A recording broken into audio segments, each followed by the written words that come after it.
పాప సుగాలి ప్రీతి ఇష్యూ.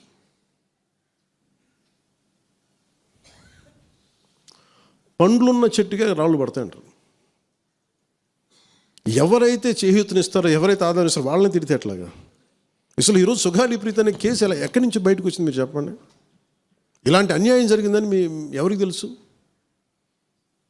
ఈ రోజున గత ప్రభుత్వం 2019, 2024లో ఒక ప్రభుత్వం మీద, అప్పుడు ముఖ్యమంత్రి మీద మాట్లాడటానికి అసలు ఎవరికైనా ధైర్యం ఉందా?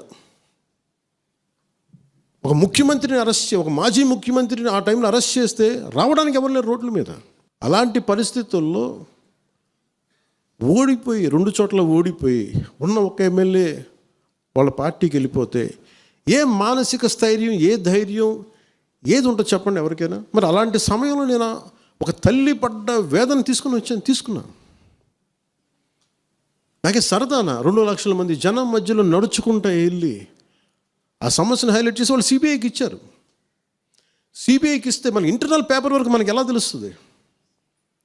ఇంటర్నల్ పేపర్ వర్క్ వాళ్ళు ఇస్తే వాళ్ళు ఏంటంటే జీవో రిలీజ్ చేశారు. మా దగ్గర నుంచి వెళ్ళింది కానీ ఎక్కడికి వెళ్ళాలో అక్కడి నుంచి ప్రొసీడ్ చేయాలి, అక్కడ ఆపేశారు.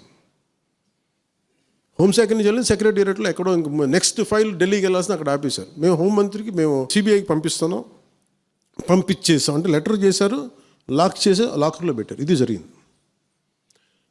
ఈ ప్రాసెస్లో ఏం చేశారు, వాళ్ళకి ఈ కేసు కొంచెం సెన్సిటివ్ కేసు కాబట్టి మీకు చెప్తాను. సుగాలి ప్రీతి నేను ఎందుకు కొంచెం సున్నితంగా మాట్లాడాలి ఈ విషయం ఏదంటే, మీకు ఒక అన్యాయం జరిగినప్పుడు, ఎవరికైనా ఒక అన్యాయం జరిగినప్పుడు మనం ఏం చేస్తామంటే, నాకు ఆ వ్యక్తికి శిక్ష పడాలి, ఇంకింతే ఉండాలి. వాళ్ళు ఏం చెప్తున్నారంటే, ఎవరైతే వీళ్ళు వెనుకున్నారో, మరి గవర్నమెంట్ ద్వారా వచ్చారు, గత ప్రభుత్వం ఎలా వచ్చారో, వాళ్ళు ఏం చేశారంటే, మనం పెట్టిన ఒత్తిడి ఆ రోజు 2 లక్షల మంది మనం జనంతో తీసుకెళ్ళి అది నేషన్ వైడ్ ఇష్యూ అయ్యేటప్పటికి వాళ్ళు చేసింది ఏంటంటే,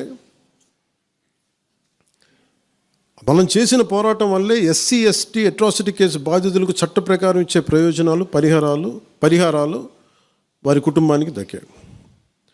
కర్నూలు రూరల్ మండలం దిన్నెదేవరపాడులో 5 ఎకరాల వ్యవసాయ భూమిని కేటాయింపబడింది. ఆ గ్రామం కర్నూలు నగరానికి 9 కిలోమీటర్ల దూరంలో ఉంది. ఈ రోజున మార్కెట్ వాల్యూ కనీసం ఎకరాకది వాళ్ళు చెప్పడం మీరు క్రాస్ చెక్ చేసుకుని 2 కోట్ల వరకు ఉంటుందని చెప్తా ఉన్నారు. వీరి కుటుంబానికి కర్నూలు కార్పొరేషన్లో కల్లూరు వద్ద 5 సెంట్ల ఇంటి స్థలాన్ని కేటాయింపు చేసిన ప్రభుత్వం. సెంటు 10 లక్షల నుంచి 15 లక్షల వరకు ఉంటుంది. పాప 2 తల్లిదండ్రులకి రెవెన్యూ శాఖలో జూనియర్ అసిస్టెంట్గా ఉద్యోగం ఇవ్వడం అయింది. ఇది కాకుండా ఇవి మన పోరాటం వల్ల ఒత్తిడి పెట్టడంలో వచ్చినాయి. ఇవి కాకుండా నేను ఫస్ట్ టైం ఛార్జ్ తీసుకోగానే మొదట చెప్పిన మాట, పాపకి న్యాయం జరగాలి, ఏమేమి జరిగిందని సిఐడి చీఫ్ని నేనే తెలియజేశాను. డీజీపీ గారికి పంపించాను, అప్పుడు డీజీపీ గారికి తిరుమలరావు గారు, అలాగే సిఐడి అధికారులకు చెప్పాను, ఉన్నతాధికారికి, హోమ్ మినిస్టర్ గారికి చెప్పాం. ఇవన్నీ చెప్తే పోలీసు సిఐడి వాళ్ళు చెప్పింది ఏంటంటే, అసలు అప్పట్లోనే ఎవరైతే దీని వెనక కుట్ర వెనక ఉంది ఇవన్నీ చెప్తున్నారో ఏ డిఎన్ఏ తారుమారు చేశారు. ఎలా తారుమారు చేసి ఉండాలి? ఈ ఒత్తిడిలో వీళ్ళకి భూములు అవి ఇవి ఇచ్చేసి,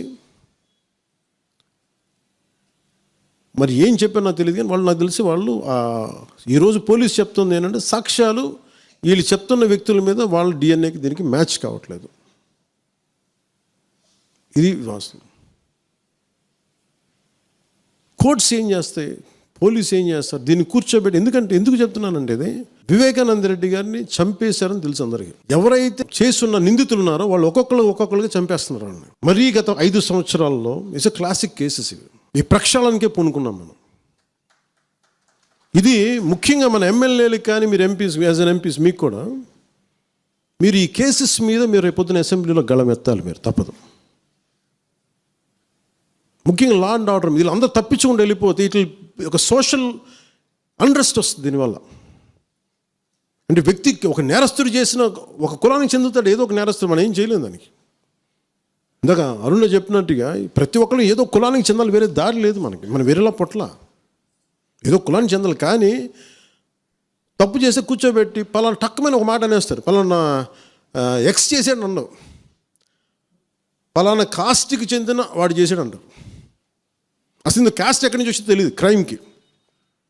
సో అందుకని మేము బీయింగ్ లీడర్ నేను చాలా సెన్సిటివ్గా మాట్లాడాలి. మరీ నేను మిగతా వాళ్ళు గబుకుని మాట్లాడేసి గత ప్రభుత్వ నాయకులు మాట్లాడేసి వెళ్ళిపోవచ్చు, ఈజీ అది. కానీ నేను అలా మాట్లాడకూడదు.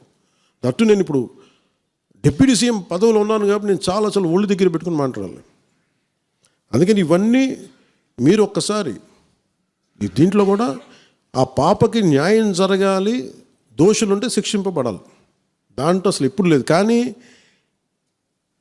ఇలా ఒత్తిడి పెట్టాల్సిన వారికి కూడా నా విన్నపం ఏంటంటే, మీరు అసలు ఈ కేసు ఎవరి వల్ల బయటకు వచ్చింది మీరు చెప్పండి.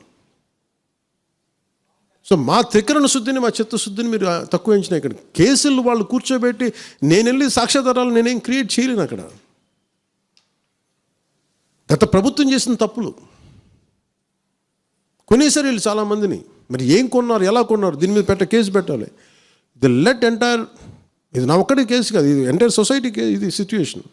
మీరందరూ కూర్చొని ఒకసారి మన ఎమ్మెల్యేస్ అందరూ కూడా, మన నాయకులందరూ కూర్చోబెట్టి you try to take it to home minister గారు, including law and order CM గారి దృష్టిలో చేతిలో ఉంటుంది. కాబట్టి మీరు ఇంతకుమించి దీని మీద మాట్లాడకూడదు. అందుకని నేను శిక్ష పడాలని కోరుకుంటాను. ఇంతకుమించి కాకపోతే ఏమైపోతుంది, నా మీద నన్ను లాగడం చాలా తేలిక అందరికీ. ఎందుకంటే నేను మెత్తని మనిషిని కదా, నా మీద రాళ్ళు వేసేయండి ఈజీ, నా చొక్కా పట్టుకొని ఈజీ. అదే గత ప్రభుత్వం ముఖ్యమంత్రిని పట్టుకోమని చెప్పండి, ధైర్యం కూడా చేయరు, ఇప్పటికీ ధైర్యం చేయరు. ఎందుకంటే వాళ్ళ మనుషులు ఇళ్లలోకి వచ్చి కొడతారు, క్రిమినల్స్ వచ్చి ఇళ్లలోకి వచ్చి కొడతారు, చంపేస్తారని భయం.